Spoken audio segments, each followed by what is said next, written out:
ये अपना संजीवन है।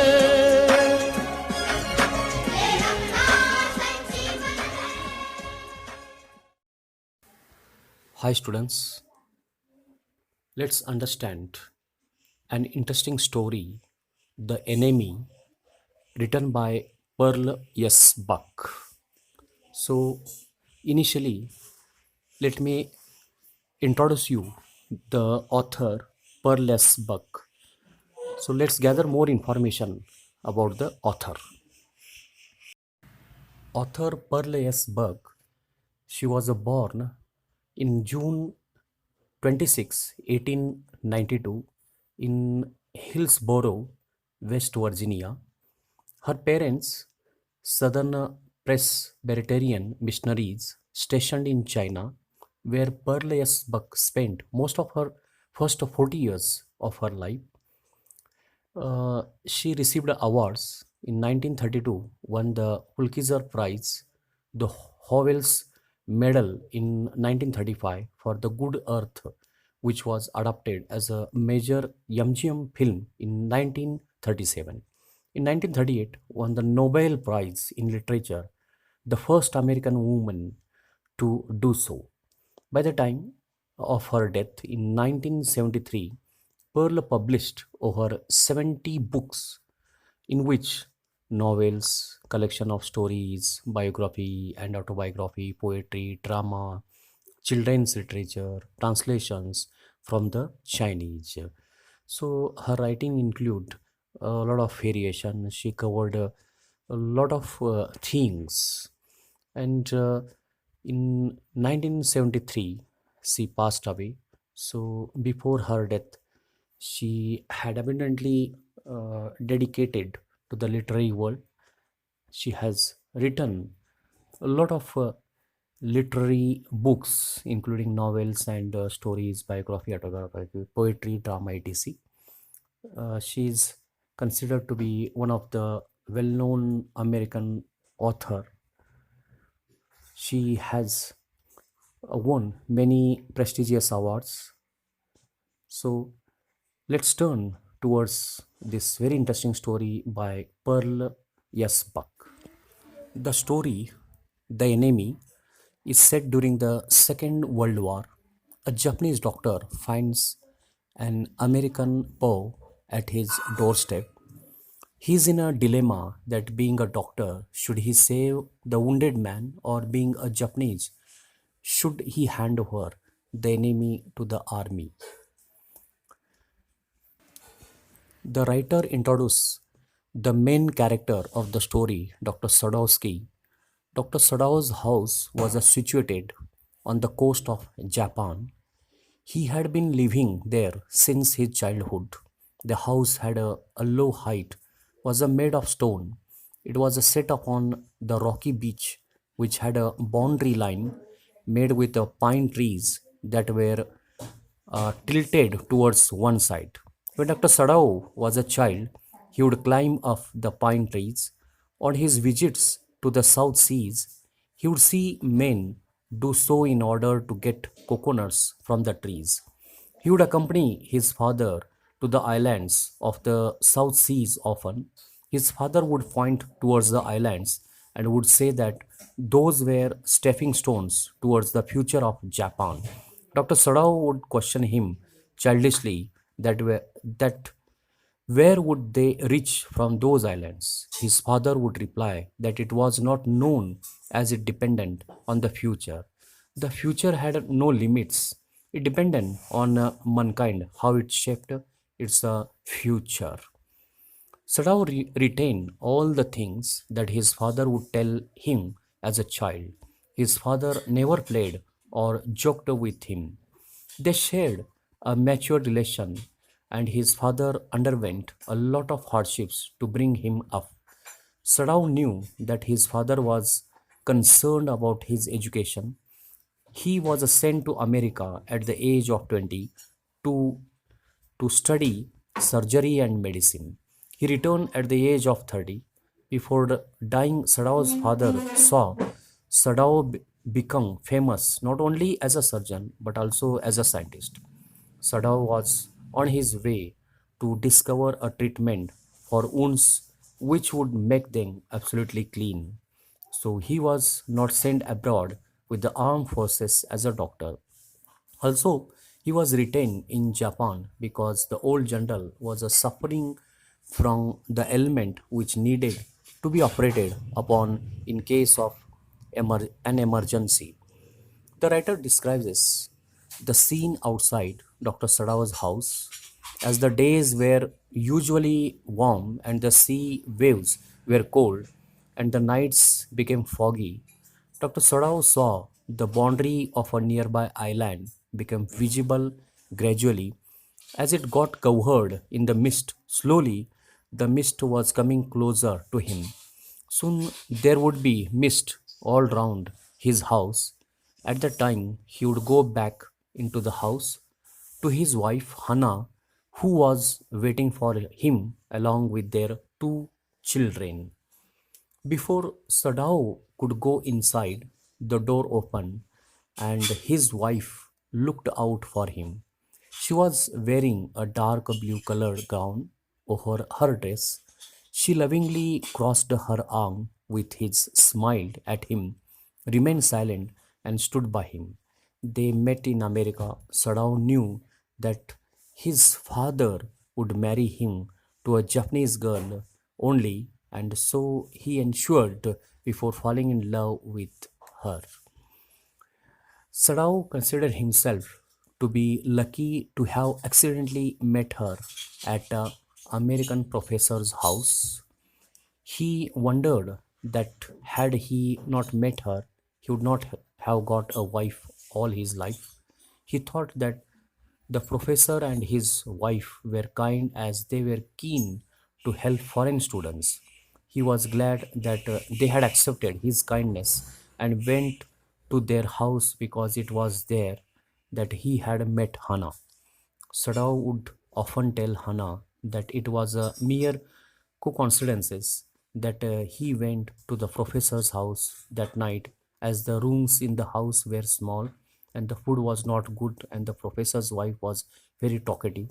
If he had not gone there that night, he would not have met Hannah. At that time, Hannah was a new student. Sadao had thought that he would love her if at all it would be possible for him. Sadao and Hannah loved each other even after having two children.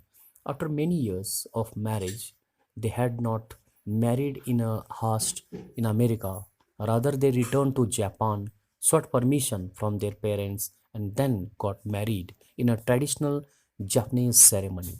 They had discussed all the details before the wedding. They were happy with each other. Hannah rested her cheek against Sadao's arm with affection.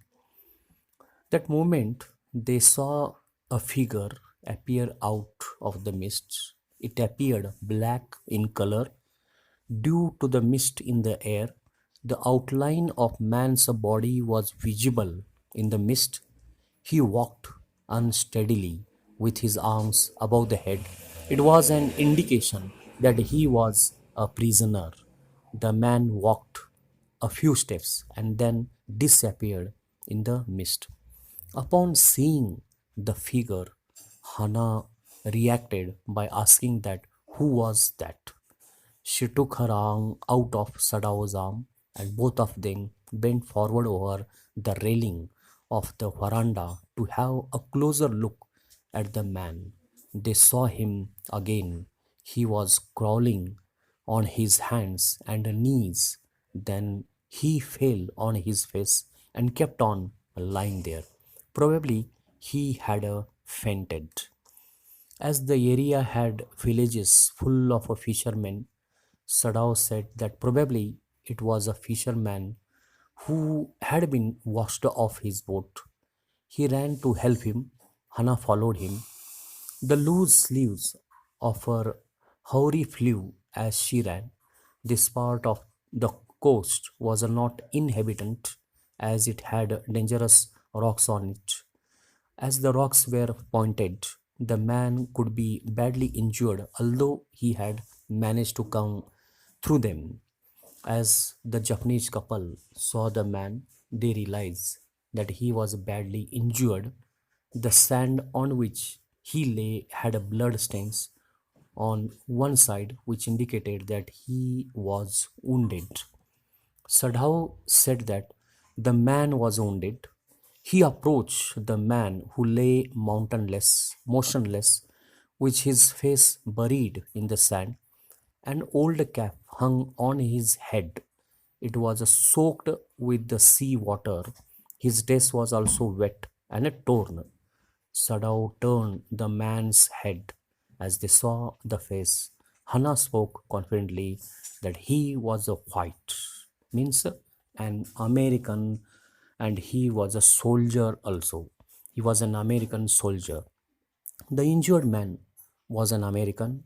As his cap fell off, they saw his wet yellow colored hair, which had not been cut for a long time. He was young. His face had such a marks which indicated that he had been tortured. He had a rough, unkept yellow colored beard. As he had fainted, he did not know of the presence of Sadao and Hana. Sadao was reminded that the man was wounded as he had seen blood stains on the sand. As he was a doctor, he moved his trained fingers around the man's back to search for the wound. He felt blood oozing out of a wound in the lower part of his back. It was a gunshot. The man had been injured a few days ago. He had not got any medical help to treat the wound as he had himself used some black colored powdery substance on it. The sharp rocks on the shore had pierced it, and so it was bleeding.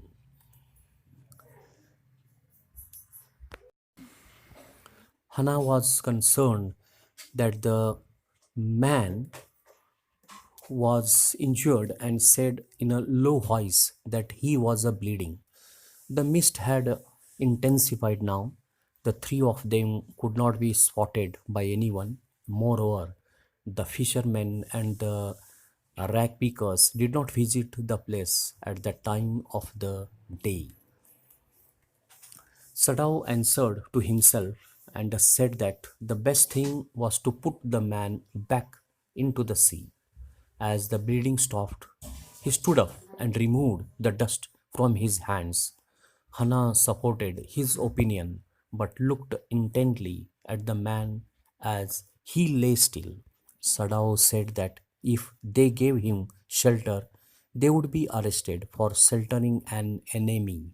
If they handed him over to the Japanese army as a prisoner, then he would die in the prison. As he thought that both the options were not favorable, so the best option was to put him back into the sea. Hannah added that the kindest act for them was to put him back into the sea. Both of them did not move ahead to do so. Rather, they stared at the motionless figure with a dislike. They disliked him because he was an enemy, he was an American soldier. Hannah was inquisitive as she asked about the man's identity. Sadao replied that he appeared to be an American. He picked up the torn cap and read the words written on it, which were slightly visible. He said that the man was a sailor from an American warship and read out the words US Navy written on the cap. They concluded that the man had been taken into captivity during the war. Sadao and Hannah discussed that the man had tried to escape from the prison and had been shot in the back. They were not able to gather the courage to throw him into the sea. Hannah called upon Sadao with a firmness. She asked him that to ready to put him into the sea. So Sana tried to pressurize Sadao to put him into the sea. Sadao told her that he was able to do so and asked that did Hana have courage for it? Hana replied in the negative and added that if he could not do it by himself, then she had to help him. Sadao was reluctant in throwing the man into the sea. He reasoned that if the man was well, he would hand him over to the police without any hesitation. He added that he was not concerned about the man and considered him to be an enemy as he was an American. He commented that the injured man was a common man as his face looked as if he was a foolish person. He wanted to say that he was not bothered about the injured man, but his only concern was that he was wounded. Hannah said that if he could not throw him into the sea, then the second option was to carry him home. Sadao was concerned that the servants would object as they would shelter an enemy. Hannah said that they would tell them that they intended to hand him over to police once he recovered. She told him that they must do that. She added that they must consider their children's future and Sadao's position. If they did not hand over the prisoners of war to police, they would be in danger. Sadao replied that certainly he would do so, and he did not think of doing anything else. Sadao and Hana lifted the injured man into the house. He was very light. The writer compares his weight to that of a hen that was not been fed for a long time, and its body loses flesh, reduces into mere feathers and skeleton. The man's arms were hanging, and Dio carried him up the steps into the side door of the house. The door opened into a passage, and they went down the passage towards an empty bedroom. The bedroom belonged to Sadao's father and had not been used after his death. The injured man was laid on a thick mat uh, on the floor. The writer describes the room. Everything in the room was Japanese as Sadao's father disliked foreign things. Hana went to the cupboard in the wall and took a soft quilt. She resisted putting it on the injured man. The quilt was made of silk, had a flowery print on it, and the lining was made of a pure white silk. She was sad and spoke slowly that the man was very dirty. Sadao said that man had to be washed. Sadao asked Hana to bring water so that he could wash the man.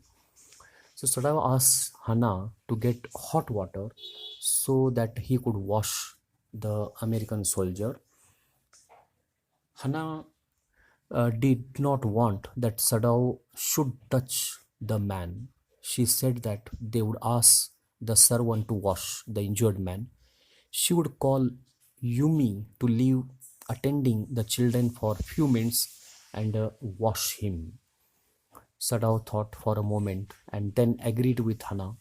He asked her to call Yumi while he would call the other servants. Before he could go out, and he saw the injured man's face. It was so pale that he stopped, bent forward, felt his heartbeat to see if he was alive. The heartbeat was very faint, but it was there. Then Sadao placed his hand on the man's heart to feel it. It was also beating. Sadao concluded thus that the injured man was alive. Sadao commented that if the man was not operated upon, he would die. He added that even if he was operated upon and saved, he would die at the hands of a Japanese army. So, either ways he would die. Hana screamed with fear, asked Sadao not to save the man. She feared that if he lived, they would be in danger. Sadao questioned that what would be implications if the man died. He looked down towards the injured man and wondered that he had a lot of injury which had kept him alive through such a tortures. He countered his thought with the fact that the man was very young.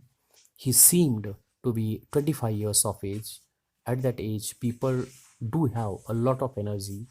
Hannah asked him that did he mean the man could die during the operation? Sadao confirmed her question. Hannah was pondering over this possibility, and as she was to reply, she was taking time to reply, Sadao left. He said that something had to be done with the injured man, irrespective of the result. The first thing was to wash him. As he walked out of the room, Hannah followed him. She did not want to remain in the room alone with the white skinned man since she had left America. He was the first white man she had seen. She had no contact with the Americans whom she had met as they were her enemies. The injured man was also an enemy and was a threat to them.